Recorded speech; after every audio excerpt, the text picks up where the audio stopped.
राजधानी भोपाल में उस समय सनसनी फैल गई जब जहांगीराबाद क्षेत्र में फराज नामक युवक ने अपनी सगी भांजी रोमेसा का गला रेत कर उसको मौत के घाट उतार दिया। राजधानी भोपाल की जहांगीराबाद की आम वाली मस्जिद के पास फराज नामक युवक ने अपनी सगी भांजी रोमेसा का गला रेत कर हत्या को अंजाम दिया। बच्चे की उम्र 3 साल बताई जा रही है। घटना के वक्त बच्ची अपनी मां के साथ नानी के घर गई थी।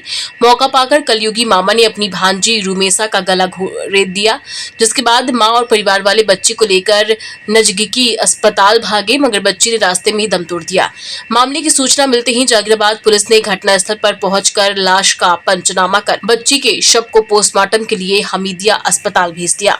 आपको बता दें कि मृतिका रुमेसा की पिता अम्मार उस्मानी ने अपनी साले पर आरोप लगाते हुए कहा कि मेरा साला फराज बीएससी पास है और सैमसंग कंपनी में नौकरी भी करता था। बीते 15 दिन पहले हम लोग फार्म हाउस गए थे, जहां मेरा साला मेरे 7 वर्षीय बेटे को जबरदस्ती स्विमिंग पूल में ले जा रहा था। मेरा बेटा डर के मारे रोने लगा तो उसने मेरे बेटे को स्विमिंग पूल में धकेल दिया, जिसके बाद मेरे और मेरे साले में लड़ाई भी हुई थी, पर घर वालों की समझाइश के बाद मैंने रिपोर्ट नहीं की। मेरे साले ने उस बात का ही बदला लिया। मृतिका रुमेसा के पिता अम्मार उस्मानी अपने साले फराज को मानसिक रोगी होने से नकारते हुए कहा कि अगर मेरे साला फराज मानसिक रोगी होता तो वह बीएससी क्लियर कैसे कर लेता। वह नामी ग्रामी कंपनी सैमसंग में जॉब करता था। ये उसको बचाने के लिए मेरे ससुराल वालों की चाल है। जब मैं मेरे बीवी बच्चों को लेने ससुराल गया तो मुझे भी कमरे में बंद कर दिया गया था और बोला गया कि रुमेसा को चोट लगी है, उस अस्पताल ले जा रहे हैं। मेरा नाम मोहम्मद अम्मार उस्मानी।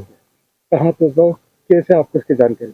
सर मेरी मौसी जो है वो कमला नेहरू हॉस्पिटल में एडमिट थी। मैं उनको खाना देने गया हुआ था। वहाँ से मैं निकला तो मेरे पास में मेरी जो खाला सास हैं उनका कॉल आया कि आप यहाँ ऐसी ऐसी वारदात हो गई है, आप कहाँ हैं, आप आइए। तो मैं बस घबराए जैसे ही वहाँ पहुँचा तो मुझे उन लोगों ने, मैं उनसे पूछ रहा हूँ बराबर कि कहाँ है मेरी बेटी, तो वो कह रहे हैं कि हॉस्पिटल ले गई हैं। उन्होंने मुझे वहाँ पकड़ के रख लिया कि आप रुक जाओ, अभी लेके गए हैं, ले आएंगे, तो ये तो वो इस तरीके से उन्होंने। सर मैंने तो उनको जाके देखने की कोशिश करी, अपनी बेटी को ढूंढने की कोशिश करी, लेकिन वो लोग बता ही नहीं रहे सही।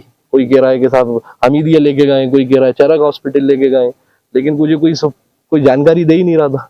तो फिर मैंने बहुत देर तक संघर्ष करा कि मैं वहां से निकलूं, लेकिन वो लोग सब बराबर समझाइश करने के चक्कर में या जो भी उनका एजेंडा हो, जो भी इस हिसाब से वो लोग बराबर मुझे रोकते ही रहे कि रुको, अभी आप रुको, अभी रुको। लेकिन फिर जब मुझसे बर्दाश्त नहीं हुआ, मैंने कहा भाई मुझे लेके चलो आप हमीदिया। दिनांक 1/9/2024 को थाने पर सूचना प्राप्त हुई तो बालिका उम्र 3 साल की उसके मामा ने क्या समझा दिया, जिससे मृत्यु हो गई है। सूचना से पत्ता पुलिस तत्काल अवगत कराया गया और मौके पर पुलिस पर पहुंचा। घटनास्थल पर एफएसएल अधिकारी को बुलाया गया। बालिका के मामा ने उसके गले पर